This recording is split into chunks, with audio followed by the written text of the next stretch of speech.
चाचा जी, ये बिरामपुर गांव यहाँ से अब कितनी दूर रह गया है?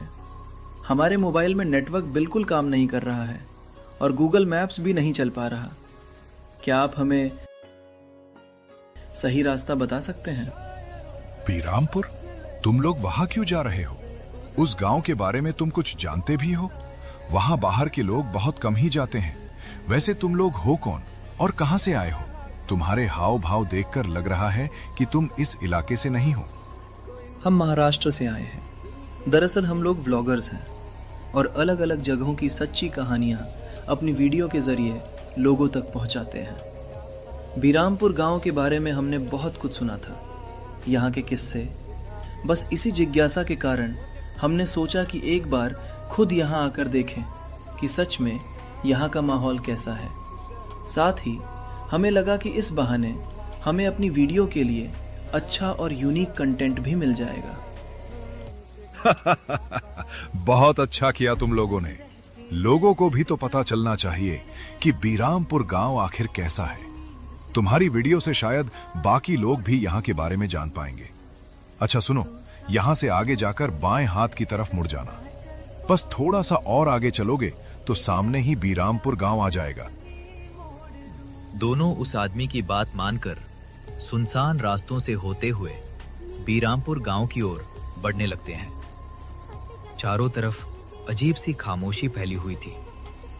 रास्ता सुनसान था और दूर दूर तक कोई दिखाई नहीं दे रहा था। कुछ देर आगे बढ़ने के बाद वे दोनों गांव के भीतर प्रवेश करते हैं। गाड़ी से उतरकर बाहर खड़े होकर जब चारों ओर नजर डालते हैं तो उनके पैरों तले जमीन खिसक जाती है। गांव के कई घरों के बाहर कंकाल लटके हुए थे। हर दरवाजा पूरी तरह बंद था और वहां दूर दूर तक कोई भी इंसान दिखाई नहीं दे रहा था। पूरा माहौल डर और रहस्य से भरा हुआ लग रहा था। आर्यन, ये सब क्या है? तुमने उन घरों के दरवाजों पर लटके हुए खोपड़ियां देखी? ये कोई साधारण गांव नहीं लग रहा।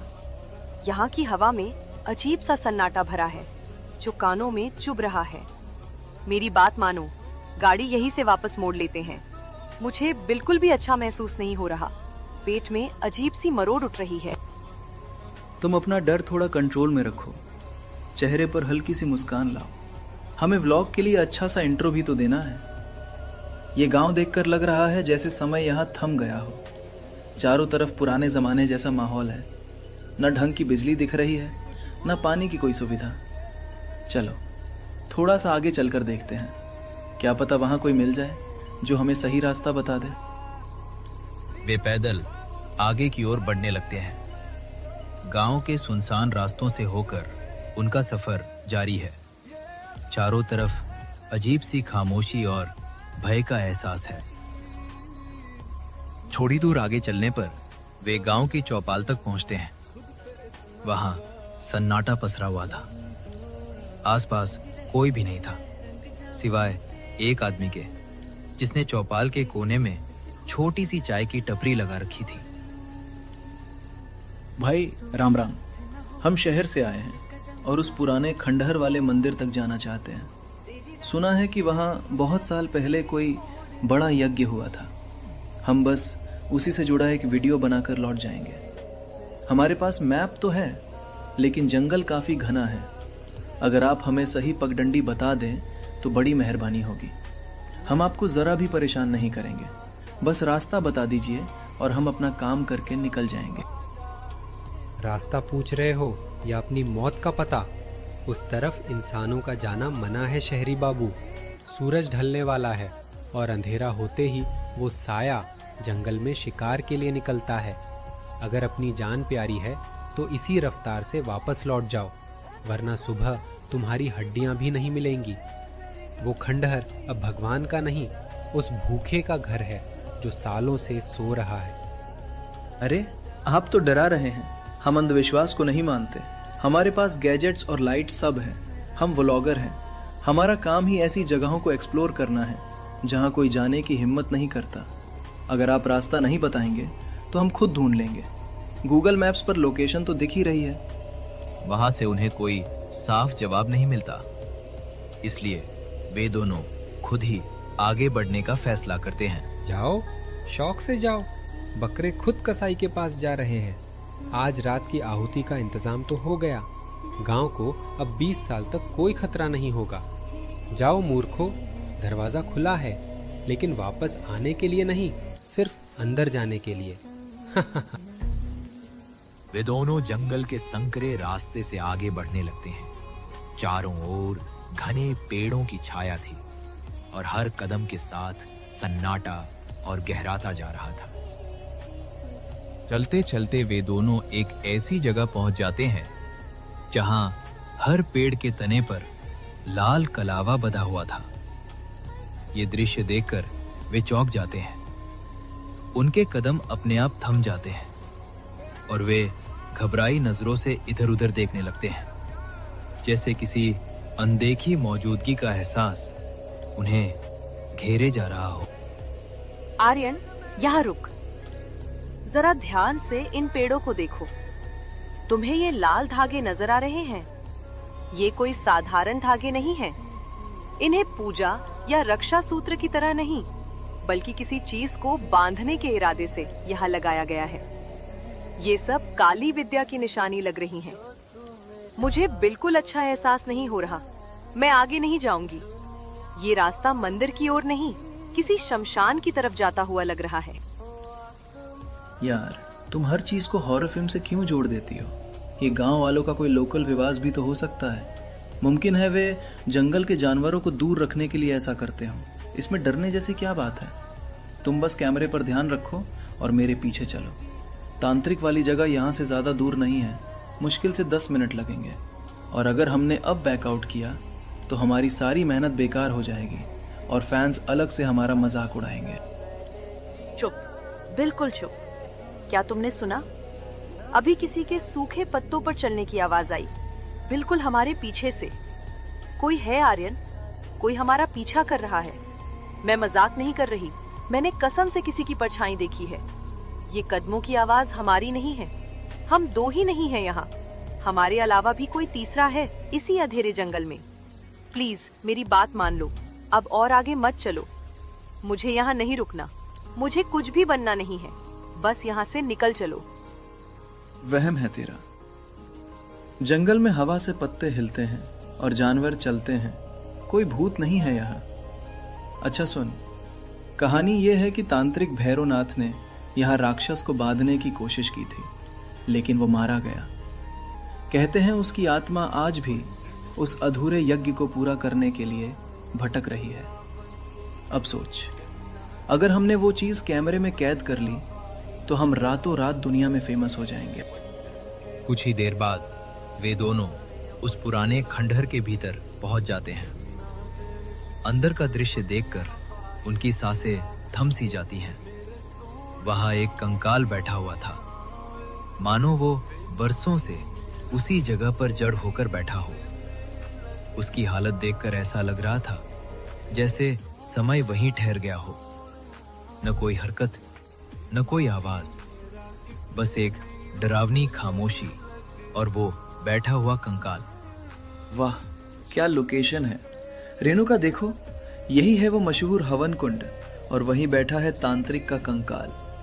100 साल से ज्यादा हो गए होंगे, लेकिन ये अब भी उसी पूजा की मुद्रा में बैठा हुआ है।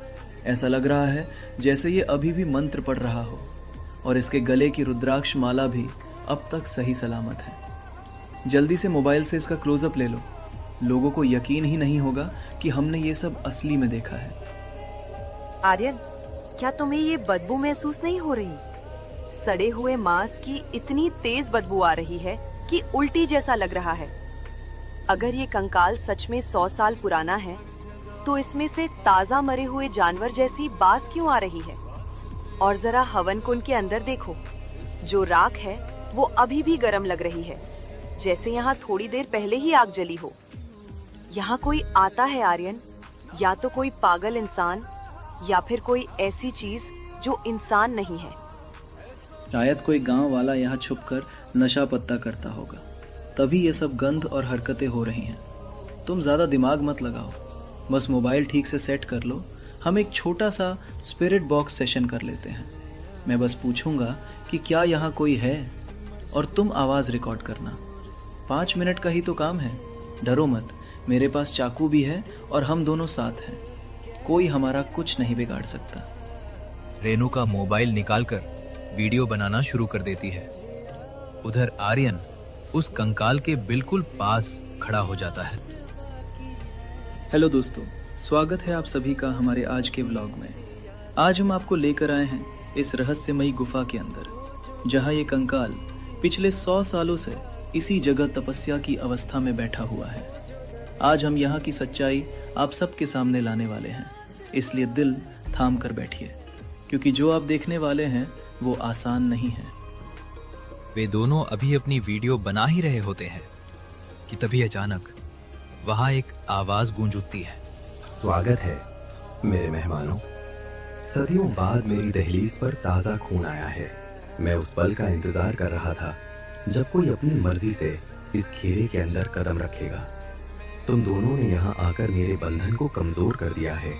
अब मुझे सिर्फ एक चीज चाहिए, एक नया शरीर, ताकि मैं इस सड़े हुए कंकाल को छोड़कर बाहर की दुनिया में जा सकूं। कौन है?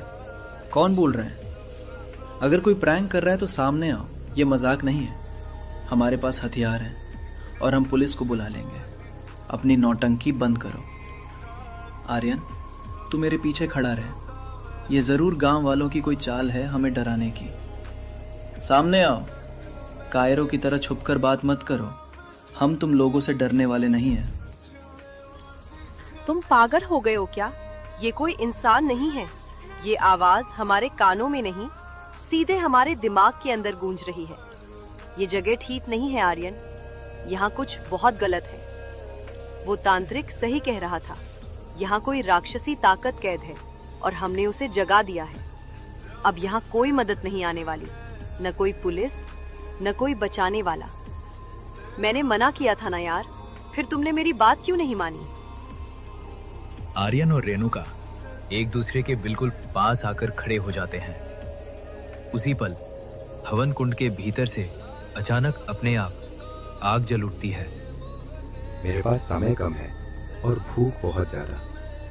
नियम बहुत सरल है मेरे नन्हे दोस्तों। यज्ञ अधूरा रह गया था क्योंकि इसमें स्वेच्छा की आहुति नहीं दी गई थी। एक बलिदान चाहिए। तुम दोनों में से कोई एक दूसरे को मेरे हवाले कर दे तो बचने वाला आजाद हो जाएगा। फैसला तुम्हारा है। या तो दोनों तड़प कर मरो या एक की कुर्बानी देकर दूसरा अपनी जिंदगी जी ले। रेणुका, इसकी बातों में मत आना। ये हमें आपस में लड़वाना चाहता है। ये उसी राक्षस की चाल है। हम डर कर नहीं भागेंगे, हम लड़ेंगे। देखो, वहाँ दीवार थोड़ी टूटी हुई है। हम दोनों एक साथ दौड़ेंगे और वहीं से कूद जाएंगे। बस तुम मेरा हाथ मत छोड़ना, चाहे कुछ भी हो जाए। हम साथ आए हैं और यहाँ से साथ ही निकलेंगे। आर्यन, मैं जानती हूँ कि तुम्हें ये सब सुनकर बुरा लगेगा। अगर हम दोनों ने साथ लड़ने की कोशिश की तो शायद हम दोनों ही मारे जाएंगे। मेरी माँ घर पर बिल्कुल अकेली है आर्यन। अगर मुझे कुछ हो गया तो उसका क्या होगा? उस राक्षस ने कहा है कि एक ही इंसान बच सकता है। शायद यही जिंदा रहने का आखिरी रास्ता है। मुझे माफ कर देना आर्यन। मैं तुमसे प्यार करती हूँ, लेकिन मैं इतनी बहादुर नहीं हूँ कि यहाँ मर जाऊं। रेणुका, तुम ये क्या कह रहे हो? अपनी जान बचाने के लिए तुम मुझे यहाँ मरने के लिए छोड़ दोगी? जरा याद करो, जब स्कूल में मैं गिर जाता था तो सबसे पहले तुम ही मुझे उठाती थी, और आज तुम ही मुझे गिरा रही हो। ये जो रास्ता तुम्हें सही लग रहा है ना, वो धोखे का रास्ता है रेणुका। अगर तुमने ऐसा किया तो तुम जिंदा रहकर भी अंदर से मर जाओगी। रेणुका आर्यन को उसी खंडहर के भीतर छोड़ देती है और घबराई हुई हालत में वहां से भाग निकलती है। रेणुका, तूने मुझे मार डाला। तूने हमारी दोस्ती, हमारे प्यार, सबका सौदा कर लिया। मैं तुझे कभी माफ नहीं करूंगा, कभी नहीं। मैं वापस आऊंगा, ये मेरी कसम है। धोखेबाज, तू जहां भी जाएगी मेरा साया तेरे साथ रहेगा। आऊंगा मैं, और तब तू मुझे कभी भूल नहीं पाएगी। उसी क्षण खंडहर के भीतर आग चारों तरफ तेजी से फैलने लगती है। लपटें दीवारों से टकराकर ऊंची उठने लगती है और बाहर निकलने का हर रास्ता बंद हो जाता है। आर्यन वहीं फंसा रह जाता है, आग के घेरे में, अकेला, बेबस और धोखे की जलन के साथ। बचाओ, कोई है? मुझे बचाओ। रेणुका, मत जाओ प्लीज, मुझे यूं मत छोड़ो। उसी समय खंडर के दूसरी ओर बाहर वही चाय वाला और उसके साथ 2 और लोग खड़े हुए दिखाई देते हैं।